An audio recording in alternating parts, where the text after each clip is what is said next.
محترم ناظرین، محرم کے سلسلے میں ایک اہم مسئلہ یہ ہے کہ انسان محرم کے مہینے میں روزہ رکھنے کا اہتمام کرے، اس لیے کہ محرم کے مہینے میں روزہ رکھنے کی بہت فضیلت وارد ہوئی ہے۔ اللہ کے نبی علیہ السلام ایک حدیث کے اندر بیان فرماتے ہیں محرم کے روزے کے سلسلے میں کہ مجھے امید ہے کہ یہ روزہ ایک سال آئندہ کے یا گزشتہ ایک سال کے گناہ معاف فرمانے کا ذریعہ بنے گا۔ اسی طرح دوسری روایت کے اندر اللہ کے نبی علیہ السلام فرماتے ہیں کہ محرم کے مہینے کے ایک روزے کا ثواب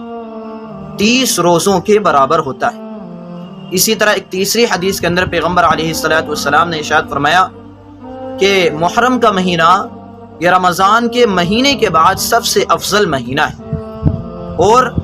اس محرم کے مہینے میں اللہ کے نبی علیہ السلام نے روزہ رکھنے کی بھی امت کو ترغیب دی ہے۔ اس لیے مسلمانوں کو چاہیے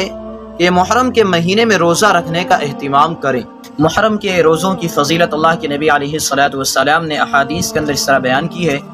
امام مسلم نے صحیح مسلم کے اندر ایک حدیث نقل کی ہے، فرماتے ہیں عن ابی قتادہ رضی اللہ عنہ مرفوعا قال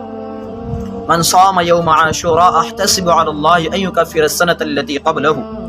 کہ جو انسان عاشورہ کے دن کا روزہ رکھتا ہے یعنی 10 محرم الحرام کا روزہ رکھتا ہے، اللہ کے نبی علیہ السلام فرماتے ہیں کہ مجھے اللہ تعالیٰ کی ذات سے امید ہے کہ اللہ تعالیٰ اس بندے کے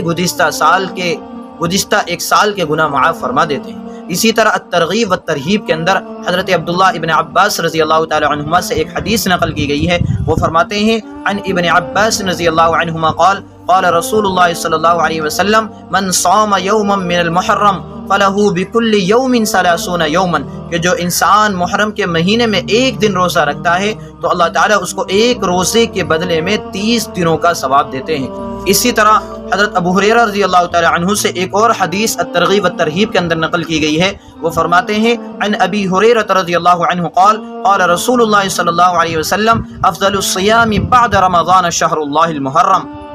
کہ رمضان کے بعد سب سے افضل روزے وہ محرم کے مہینے کے روزے ہیں۔ اس لیے مسلمانوں کو چاہیے کہ محرم کے مہینے میں روزہ رکھنے کا اہتمام کریں، اس لیے کہ اللہ کے نبی علیہ السلام نے بھی محرم کے مہینے میں روزے رکھے ہیں، اور امت کو بھی آپ علیہ السلام نے محرم کے مہینے میں روزہ رکھنے کی ترغیب دی ہے۔ اس لیے مسلمانوں کو چاہیے کہ مسلمان خاص طور پر 10 محرم کا یا اس سے پہلے ایک دن کا یا اس سے بعد ایک دن کا، یعنی کہ کم سے کم 2 روزے رکھنے کا پورا اہتمام کریں۔